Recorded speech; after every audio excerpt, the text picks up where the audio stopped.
જય માતાજી friends, welcome to my cooking channel.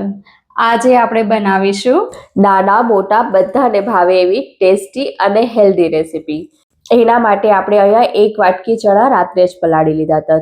અને જો તમે સવારે વહેલા પલાળતા હો તો ગરમ પાણીમાં એને પલાળવા, જેનાથી સરસ પલળી જશે. હવે અહીંયા આપણે 1.5 લોટા જેટલું પાણી એડ કરશું. પાણી વધારે થોડું પડશે તો ચાલશે, પણ ઓછું એડ નથી કરવાનું. જો ઓછું પાણી એડ કરશું ને તો ચણા આપણા થોડા રૂખા રૂખા થશે. હવે અહીંયા આપણે 2 લાલ મરચાં અને 2 તમાલપત્ર એડ કરશું અને 1 તજનો ટુકડો એડ કરશું. 1.5 ચમચી મીઠું અને 1 ચમચી ખાંડ ઉમેરશું, જેના લીધે ચણા આપણા જલ્દી બફાઈ જશે. અને આ સૂકા મસાલા નાખવાથી બાફેલા ચણામાં ટેસ્ટ ખૂબ જ સરસ આવશે. ખાંડ ને મીઠું બરાબરથી મિક્સ કરીને કુકરનું ઢાંકણ બંધ કરી એમાં આપણે 5 સીટી પાડી લઈશું. અને બાજુના ગેસ પર એક તપેલીમાં 1.5 લોટા જેટલું પાણી ગરમ થવા મૂકશું. અને અહીંયા લઈશું આપણે પાલક. પાલકના એક બંચમાંથી આપણે થોડી રહેવા દઈશું. પોણું બંચ જેટલું પાલક આપણે અહીંયા આ રીતે કટ કરી લીધી છે. પાલક ઓછી કે વધારે પણ હશે ને તો પણ ચાલશે. હવે પાણી ઉકળી ગયું છે, તેમાં આપણે થોડી હળદર, થોડું મીઠું ઉમેરી અને પાલકને 3 મિનિટ સુધી આપણે બાફી લેશું. 90% જેટલી પાલક આપણે અહીંયા બાફશું. ઓવરકુક ના થઈ જાય એ વાતનું આપણે ખાસ ધ્યાન રાખશું. લીલી શાકભાજી અને કઠોળ બે આપણા શરીર માટે ખૂબ જ હેલ્ધી હોય છે. હવે અહીંયા પાલક બફાઈ ગઈ છે, આપણે તેને બરફવાળા ઠંડા પાણીમાં કાઢી લેશું, જેના લીધે પાલકનું ટેમ્પરેચર મીડિયમ થઈ જાય અને આપણે એને તાત્કાલિક યુઝ કરી શકીએ અને પાલક ઓવરકુક પણ ના થઈ જાય. અહીંયા આપણે બરફ ના હોય તો ફ્રીજનું ઠંડુ પાણી પણ ઉપયોગમાં લઈ શકીએ.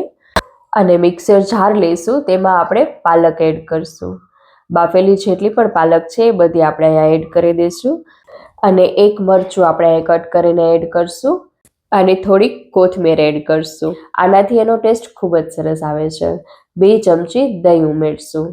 દહીંને આપણે આમાં જ ઉમેરવાથી દહીં આપણું ફાટતું નથી. તો તૈયાર છે આ રીતે આપણી મસ્ત એકદમ સ્મૂથ પાલકની ગ્રેવી. હવે અહીંયા આપણા ચણા પણ બફાઈ ગયા છે. આપણે ચેક કરી લઈશું કે બફાઈ ગયા છે કે નહીં. તો જોઈ શકો છો તમે, આપણા ચણા એકદમ સરસ બફાઈ ગયા છે. અહીંયા આપણે ખાંડ એડ કરી હતી ને એના લીધે બહુ જલ્દી બફાઈ જાય છે ચણા અને એકદમ મીણ જેવા થઈ જાય છે. અને આપણે અહીંયા જે સૂકા મસાલા, તમાલપત્ર, લાલ મરચું એડ કર્યું હતું એ કાઢી લઈશું. અને ઝારાની મદદથી આપણે બધા ચણા એક બીજા વાસણમાં કાઢશું ને પાણી રહેવા દઈશું. એનું થોડું પાણી આપણે ઉપયોગમાં લઈશું. હવે એક કઢાઈ લઈશું, તેમાં આપણે 3 ચમચા તેલ ઉમેરશું. તેલ ગરમ થાય એટલે એમાં જીરું અને 2 તજના ટુકડા એડ કરીને વઘાર કરશું. જીરું આપણું ફૂટી જાય એટલે આપણે થોડી હિંગ એડ કરશું. 2 મીડિયમ સાઇઝની ડુંગળી ઝીણી સમારી લીધી છે એ એડ કરી દઈશું. ડુંગળીને આપણે બ્રાઉન થાય ત્યાં સુધી પકવવાની છે. કોઈ પણ શાકમાં સરસ ટેક્સચર જોતું હોય ને તો આપણે ડુંગળી બાળીએ ને તો એનો ટેસ્ટ થોડુંક અલગ આવે છે. હવે અહીંયા ઉપર આપણે થોડું લસણ અને આદુની પેસ્ટ બનાવેલી છે. 10-12 જેટલું લસણની કળિયું છે ને નાનો ટુકડો આદુનો આપણે ખાંડીને લઈ લીધો છે એ ઉમેરી દઈશું. હવે આને 1 મિનિટ સુધી આપણે એકદમ બ્રાઉન થાય ત્યાં સુધી પકાવી લઈશું. જુઓ આ રીતે એકદમ બ્રાઉન થાય ને ત્યાં સુધી આપણે પકાવવાની છે. હવે ડુંગળી આપણી પાકી ગઈ છે. હવે તેમાં આપણે બેઝિક મસાલા થોડા નાખશું.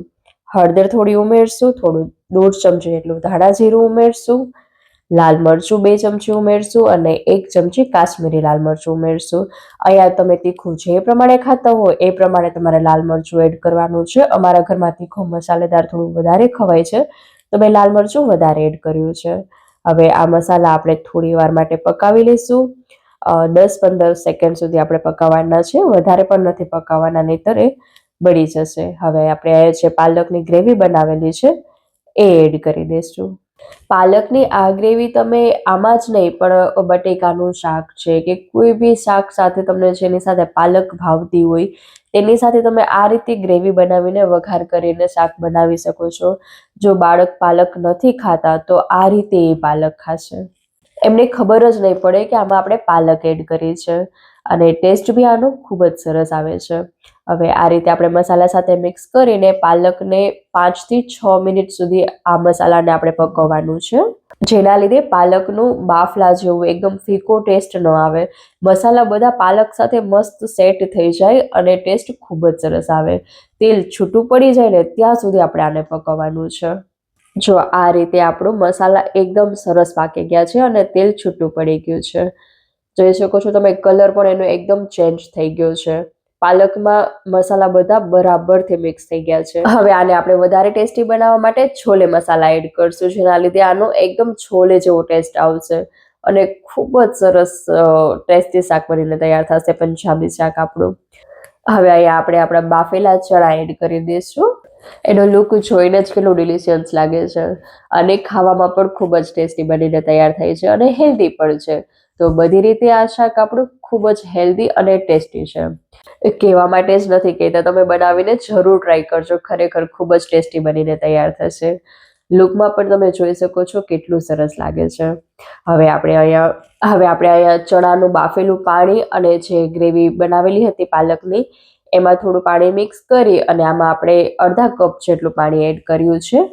આ રીતનું જ આપણે આ શાક બનાવવાનું છે, બહુ રસાવાળું નથી બનાવવાનું.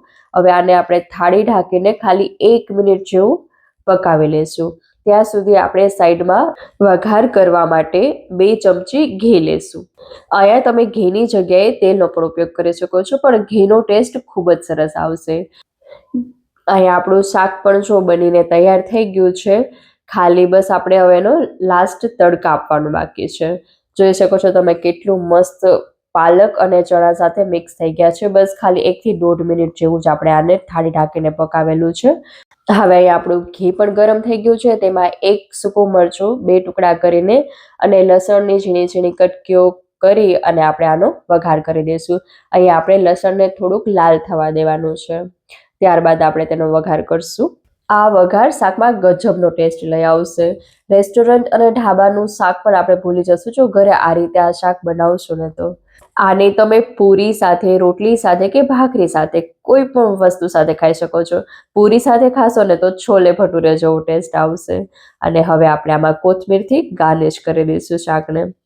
તો ચાલો સર્વ કરી દઈએ. અને તમને કેવી લાગી આ રેસીપી એ કમેન્ટ સેક્શનમાં લખીને જરૂર કહેજો.